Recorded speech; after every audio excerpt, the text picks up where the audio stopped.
Hello, my name is Julie McClarnon and I'm part of the quality team here at Nescot. And I'm just going to give you a little insight into the skills and dispositions that we need to start developing when we come on to a higher education programme as an undergraduate. And the reason that we need to start thinking about this is that those who successfully transition onto their chosen course have far more enjoy it far more, and actually manage to get more out of it because they're actively engaging with the learning process. And the reason that some students find it more tricky is that they feel very anxious starting a new course, and this is perfectly normal. Okay, we might be drawing from things that happened to us at school, and we might be worried that we might fail. We might be frightened of the changes, the expectations that are upon us, that we have to alter the way that we work, we have to alter the way that we live because we have to make time, put time aside to do our assignments, to read. We have to start looking at our Saturday mornings, maybe as a time of study rather than going to something else that we normally do. We might be frightened of success. There might be concerns how other people will perceive us now that we're doing something that's going to enrich and enhance who we are. Fear of the unknown, and a fear of just looking a bit daft. And now these are all perfectly normal anxieties, okay? But it's your response to them that either helps or hinders your learning. So one of the things that we need to start thinking about is learning how to learn.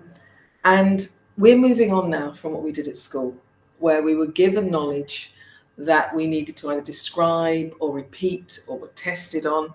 There was a definite answer. When we come into higher education, we're looking at all the possible answers. We're looking at things through very different lenses, and we're applying them to how we work, how we think, how we do our assignments, and what that means to us as we progress along our career paths. Okay?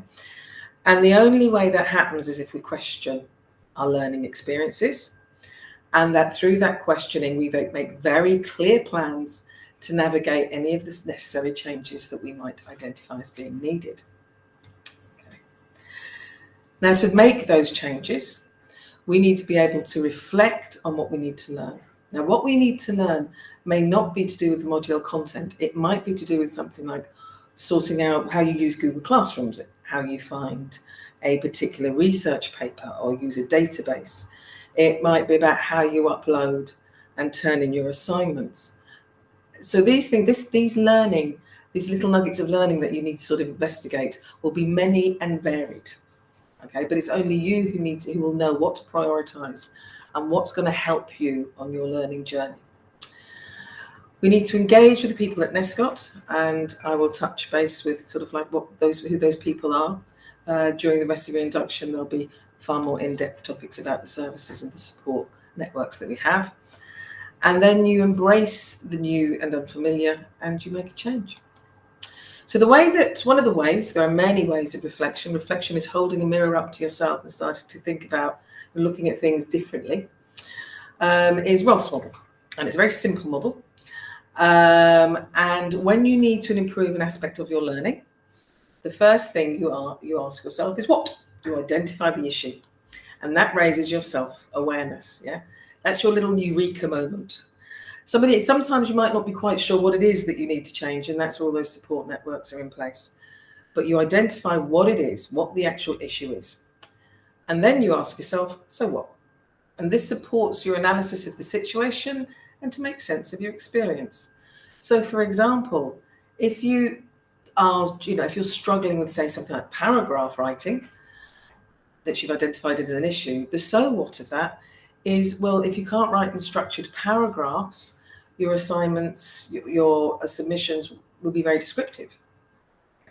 If you can't upload your assignment to turn it in, then it can't be marked. And you start to think about the so what of the learning aspect. Then the now what is identify what you need to do next. And this is what results in active learning. You're actively engaging with the process and seeking solutions to your own questions. And that's part and parcel of being an undergraduate.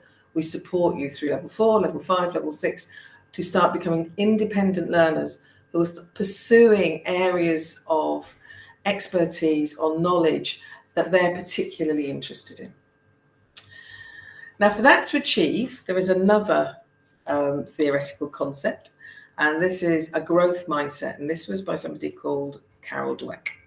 And what Carol noticed is that students who displayed particular behaviours didn't enjoy their learning as much. They had a tendency to stay where they are. They had a closed mindset, and they found the learning journey more taxing and problematic. And what she found was that if you're open to new learning, if you've got a growth mindset, you see challenges as an opportunity to learn. You seek out that new knowledge. And you're able to accept feedback as a chance to improve. So we use something called feedback to feed forward at Nescot. When we mark your assignments, when we question you in class, we will feed back information for you to further develop those skills.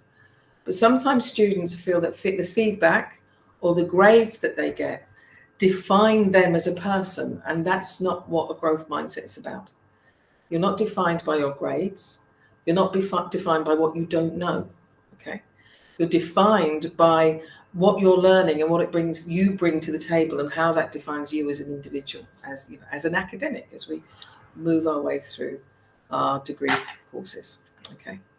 So those with a growth mindset are willing to embrace the new. They might be scared, but they're willing to embrace it. And they recognize that it's okay not to know. You started on a new course. If you don't know, that's all right. There's loads of people out there to help you. And if you recognize it's okay not to know, you will ask questions. When you feel that it's not all right not to know, you have a tendency to stay quiet. We don't want quiet learners. We want learners that actively engage and are noisy and out there and querying and questioning us as lecturers, as academics, but also their own practice, their own development, their own vocations. Okay? And you start to appreciate that the learning process is more important than the outcome, right? It's not about all the grades. It's not about how much you retain. It's the difference the learning makes to you, and the difference the learning will bring to your professional practice, to you emotionally, socially. You really do grow as a person when you take on a degree course. Start at level 4, you get to level 6, you won't recognise, or you'll recognise the huge changes that happen. Hopefully you'll recognise yourself. And that's why Nescot's got lots and lots of things in place for you to engage with, okay? So if you're open to learning, if you embrace the new, you need to get engaged with your learning community, okay? And here we have a learning resource centre at Nescot. We have an academic mentor for when it's in your head and it doesn't come down your arm. We have e-learning facilitators when your IT and your kit just will not do as it's told.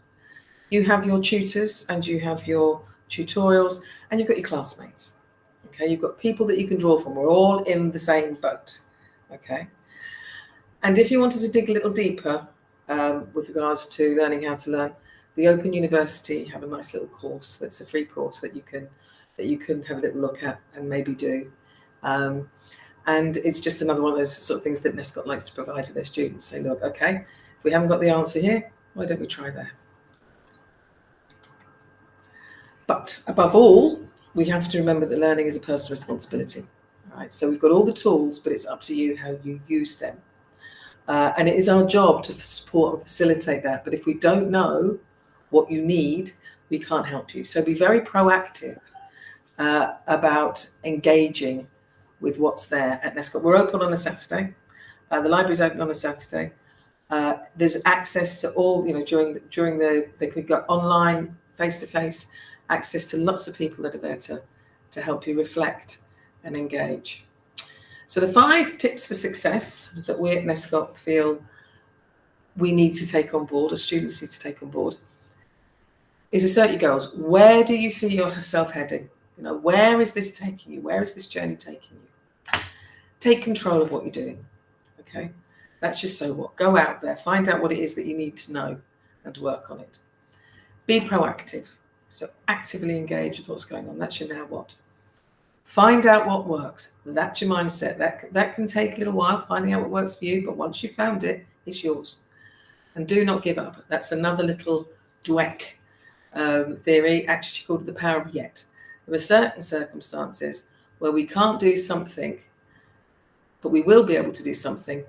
It's just not yet. And just because we are now all heading into, as we're all undergraduates, I've got some references there. Enjoy your courses at Nescot. Reflect, engage, challenge your learning, and take full advantage of all the support services that are out there to help you.